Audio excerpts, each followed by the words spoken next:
Hello and welcome to my video, all about the abbreviations PSO, PSSO and P2SSO. PSO stands for pass stitch over, PSSO stands for pass slip stitch over, and P2SSO stands for pass 2 slip stitches over. In this video I'll demonstrate all of these methods and I'll talk about where you might see these terms most often in a knitting pattern, so you're more familiar with them and what they mean. I'll start with PSO, which you most likely have already done because it's used when binding off stitches. When you do the regular knit bind off technique, you'll knit 2, then bind off 1, and when you bind off, what you're actually doing is a PSO or pass stitch over. This means that you take a stitch that's not at the end of the right hand needle, and you take it over whatever stitches there are above it, and then you drop it off the end of the needle. It should tell you exactly which stitch you need to pass over in your pattern. You then knit 1, bind off or PSO, knit 1, and so on. Here you can see another example of me doing a PSO, this time whilst knitting the open twisted rib stitch. The pattern reads as follows: knit 3, pass third stitch on right needle over first 2 stitches, and purl 1.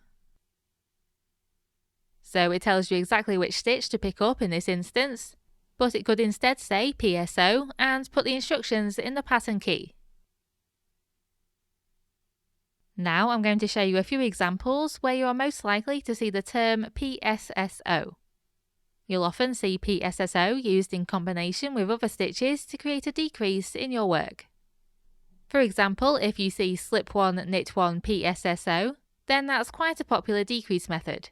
And to do this, you would slip a stitch knitwise by taking the right hand needle into the next stitch as if to knit, but instead of knitting it, you would slip it off the needle. Then you would knit a stitch, and then for the PSSO, you would take the stitch you previously slipped and lift it over the stitch you just knit, dropping it off the end of the needle. Note that it's easier to do a PSSO than a PSO because slip stitches are more loose and therefore easier to pass over other stitches. That decreases the number of stitches by 1, so it's a single decrease altogether. And you can see a diagonal strand of yarn is created on the front, which leans to the left. You may also see this decrease referred to as an skp or skpo, or even just a 1-stitch decrease. The next example is where you may see the following: slip 1, K2 tog, PSSO.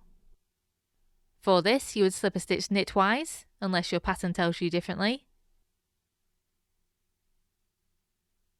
Then knit 2 stitches together,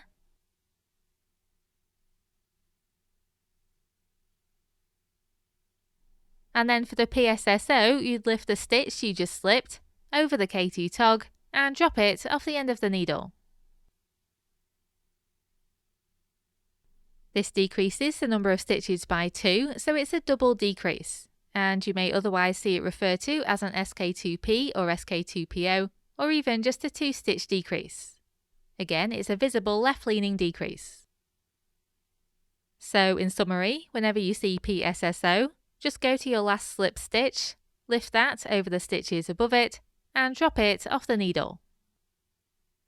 And the last example I'll show you is where you might see slip 2, knit 1, P2SSO.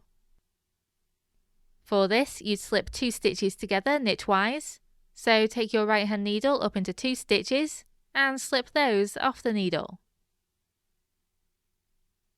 Then you'd knit a stitch,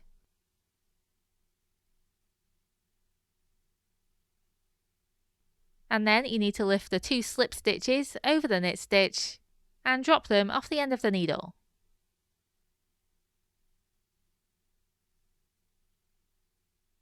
This again is a double decrease, and you'll also see it sometimes referred to as an S2KP or S2KPO. You'll see this is different to the previous methods in that the result does not lean to the left. Instead, it's upright, so it's actually a centered double decrease. Here you can see another example of this decrease in a lace tree pattern, where not only is it used within the making of the bobble, but it also forms the trunk of the tree that's in the centre of the motif. So as you can see, these techniques are pretty common and quite straightforward when you know how. Obviously, always follow the instructions in the specific pattern you're following, as there can be slight variations on these methods as well. And that's it, that's how you do the PSO, PSSO and P2SSO. I really hope you found this useful, and thank you very much for watching.